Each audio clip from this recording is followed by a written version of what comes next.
making San Andreas. It was a thrilling, heart-pounding ride.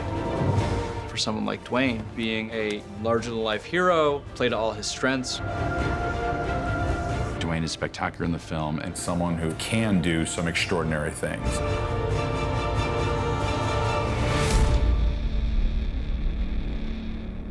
Want to do a rehearsal with the camera? Yeah, brother, let's shoot.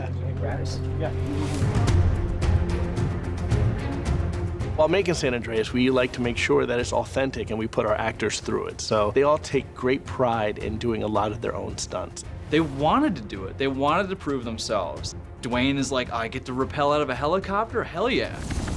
We open the movie and it's a mountain rescue. A car's gone off the side of a cliff. And it's really designed to set up Dwayne as our lead hero. We constructed a helicopter pod, which we hung in one of the sound stages. And then we just went through how he would abseil practically.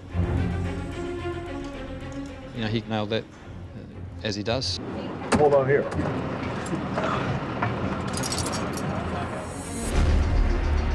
Winds are variable, 270 to 300. Wind up, dust up. My first day on set, I saw a girl hanging in a car on a cliff that had been made on the back lot with the biggest fan you've ever seen in your life blowing dust. We had a cliff wall that was 4 or 5 stories tall and about 100 feet across with a car in the middle of it that would bounce up and down as it would if it was starting to slip away. Oh, no, Natalie, do not move. Oh my God. Because they jolt the car, the car jolts, and then they take it back up to 1. We had a real helicopter up above. It was not operating, it was hung by a gimbal, but allowed Dwayne to rappel out of there for real. Rolling, rolling, rolling.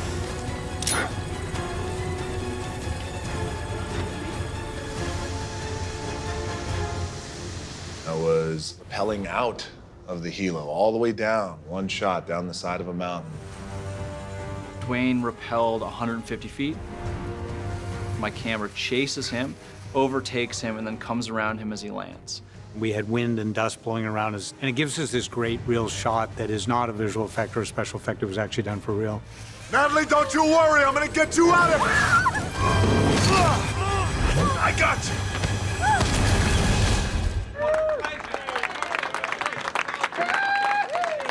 You've been great. You've been a trooper.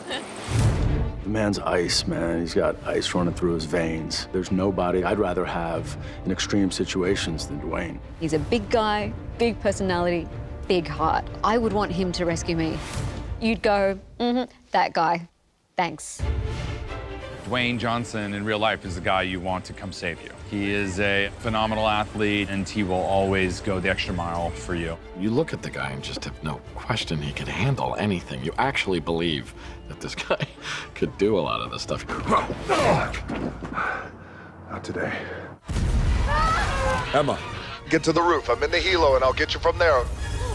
Dwayne Johnson needed a very strong female lead, Carla and Dwayne. They become a real team. Rooftop Rescue is a complicated one because there's actually like so many miniature stunts within the sequence. Carla running across the top as this building is collapsing. This movie has required a lot more on a physical level than any movie I've ever done. Never done wire work until this movie. Carla is amazing. She gets on top of the building and then, floor gives way. We called it the pancake rig.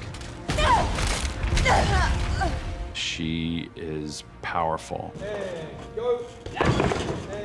We did 12 takes, and every time I went to her, I said, we can move on. She was always like, no, I got one more in me.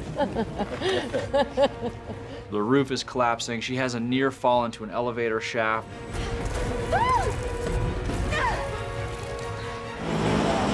Wow. That was a really good take.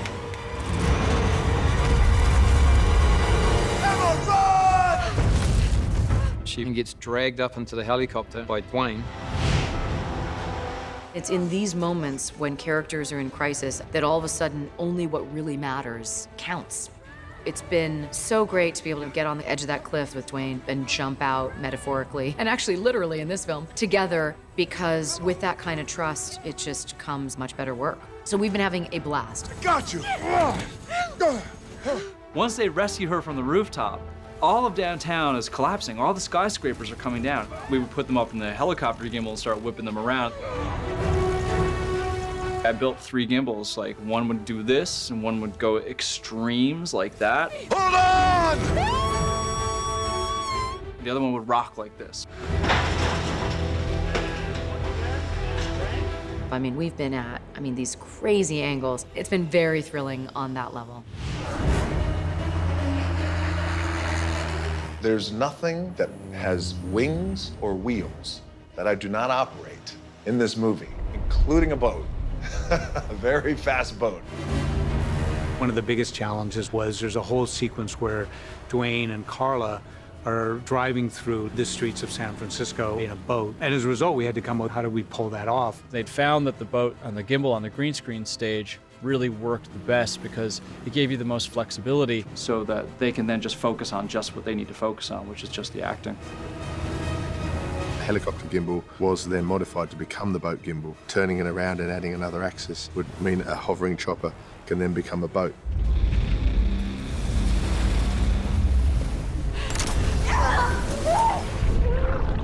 The tsunami hits, and Ray makes a decision that he's not going to lose another family member. We have a big underwater rescue sequence. That was probably the hardest thing that anybody in the movie had to do. Dwayne and Alex really had to train for that. There was a lot of swim training that involved train yourself to hold your breath for as long as possible.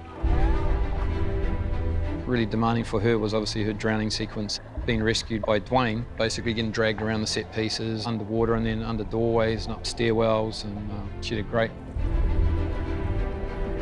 The big thing with Dwayne was, because I need him to move very quickly, was finding ways that he could propel himself through that set, whether it was handholds or push points or anything that he could grab onto, that he could use his upper body strength.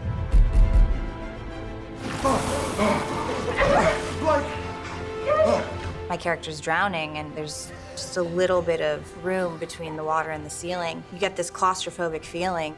If you just don't pay attention to, all the safety people, you can sort of convince yourself that this is terrifying.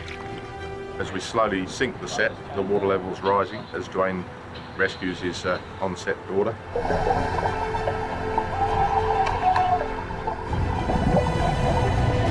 We're capturing the action of him breaking through a doorway. It's all submerged.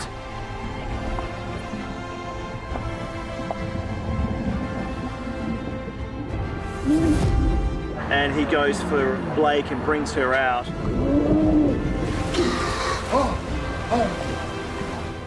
One more push up. Yes, sure. Can you come up a little bit higher and try that?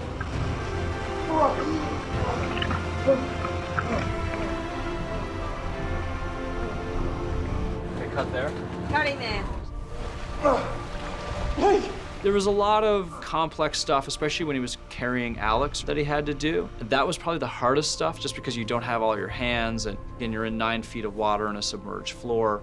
The best thing about Dwayne is, like, any challenge he sees, he's like, all right, I'm gonna nail this. He's not intimidated by the moment. That's one of the amazing parts of the movie, is that I think a lot of the emotion that comes with that is not something people are expecting from Dwayne. But that's one of the reasons why I really loved him for it, was I'd never seen him play a character like this. And he was great.